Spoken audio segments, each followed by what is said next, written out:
you can find. Reach for the best feeling thought you can find.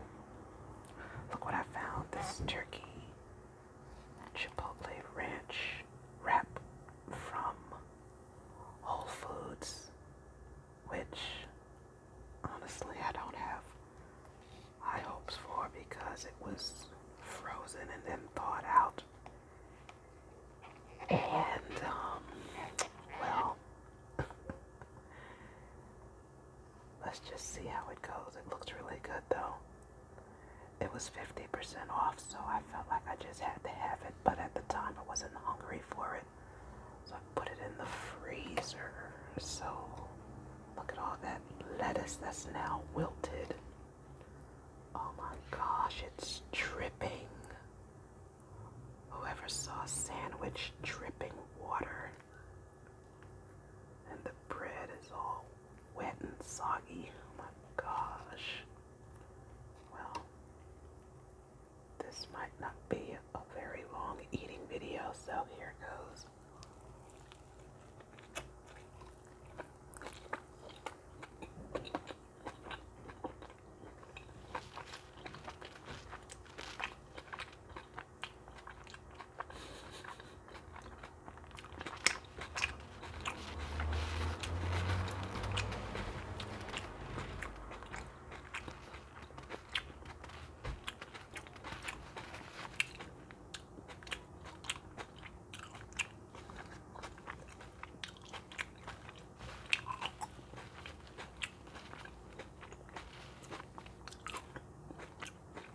Don't ask me what I was thinking.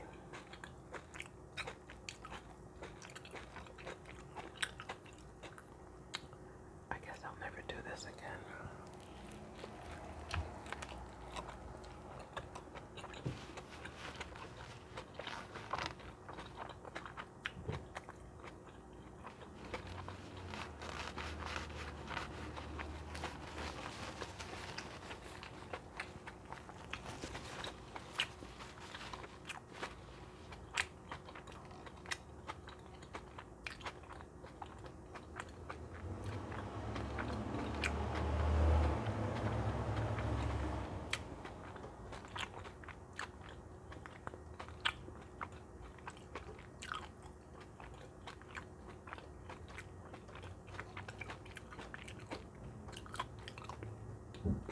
I mean, the flavor's really good.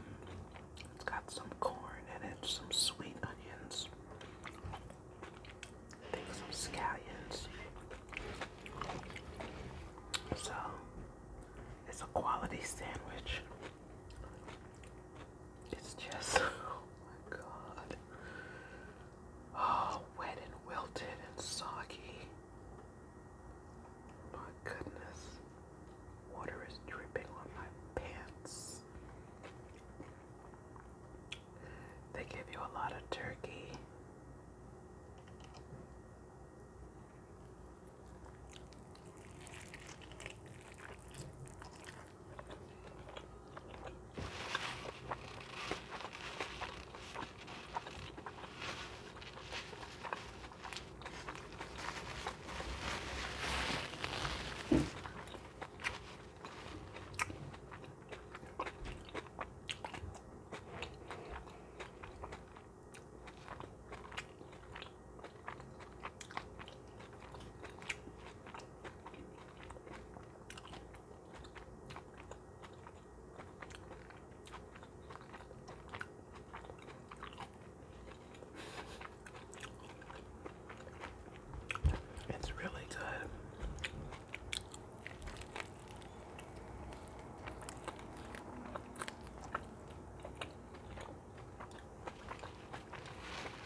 Netflix. Isn't that show great? But I would say the biggest flaw to me is that no proper judge would have done that mess.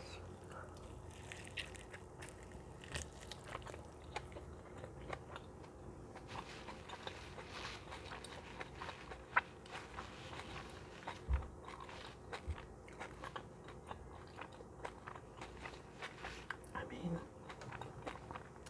he's a criminal court judge, so he should know better.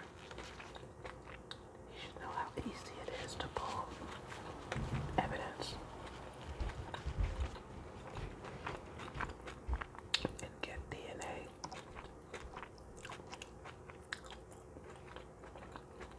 I mean, even a layperson knows that. And then with cameras everywhere, I mean, in my state, the traffic lights have cameras. So, that part is just ridiculous. They should have known better.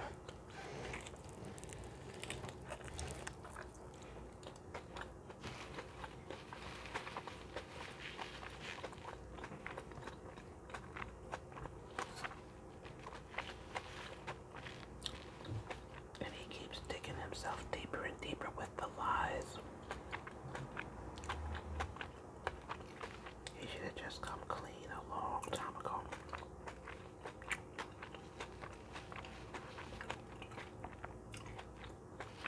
But other than that, it is so well done.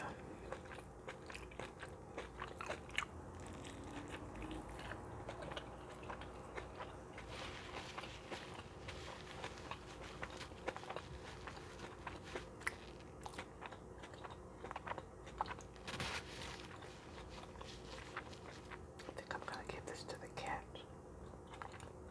as soon as I'm done because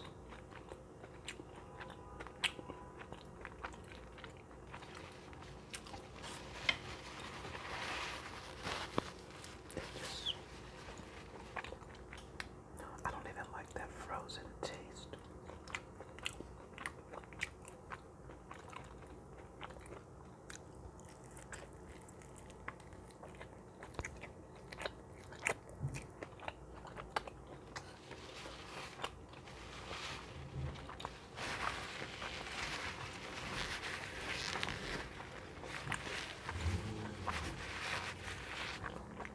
Alright, I did as much as I could.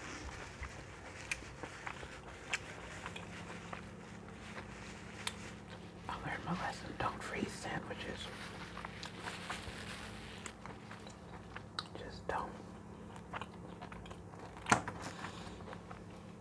Well, it's alright. It's the cat's lucky day today.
So we're talking about the ineffectiveness of most communication.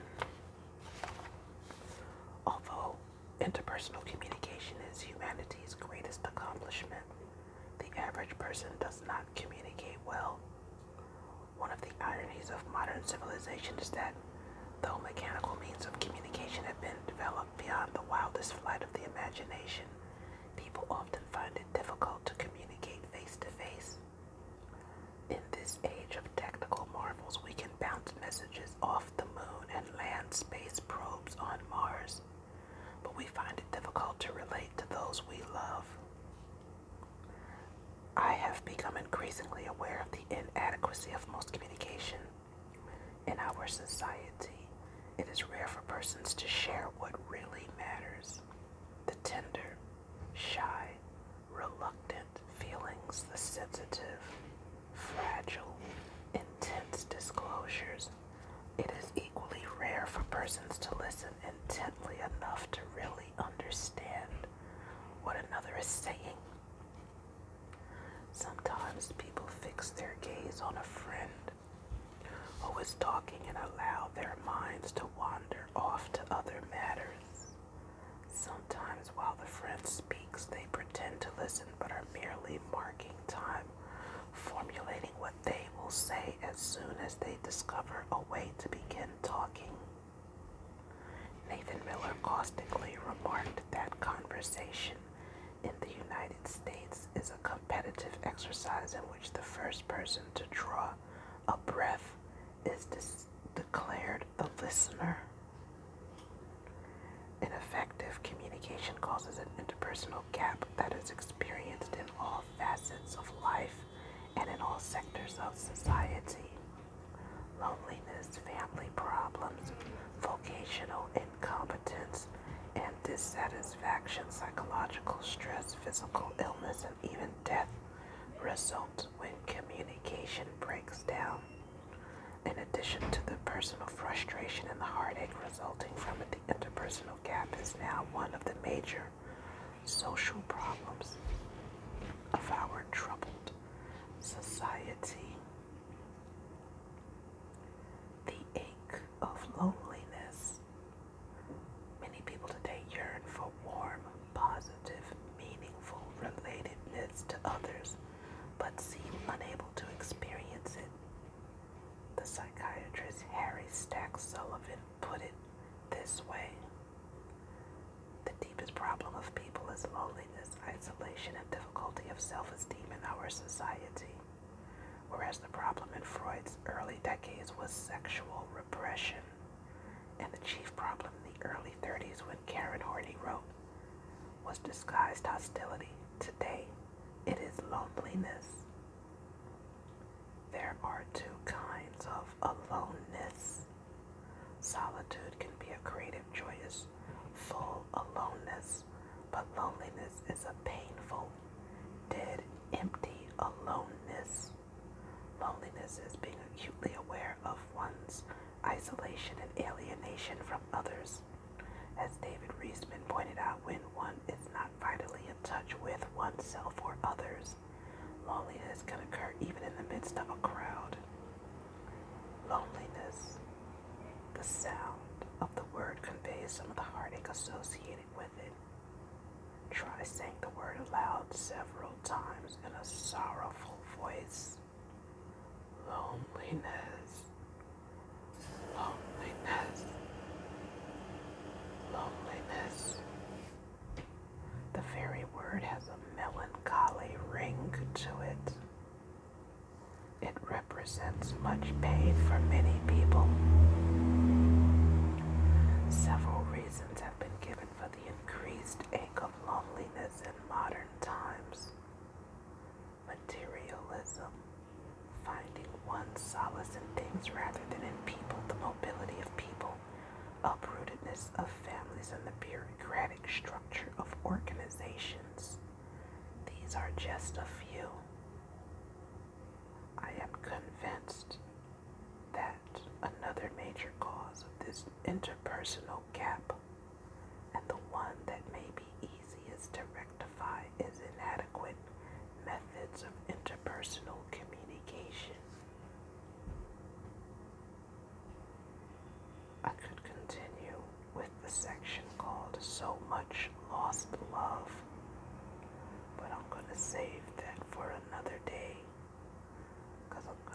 you think on these things. Let this marinate in your brain. How we can communicate better with other people.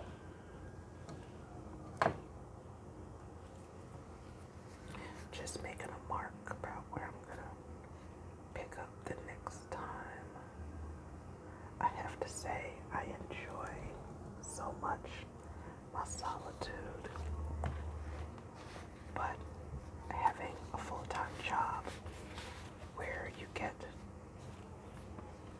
both ends of the spectrum, where you're around a lot of people and then you have your solitude for a few hours.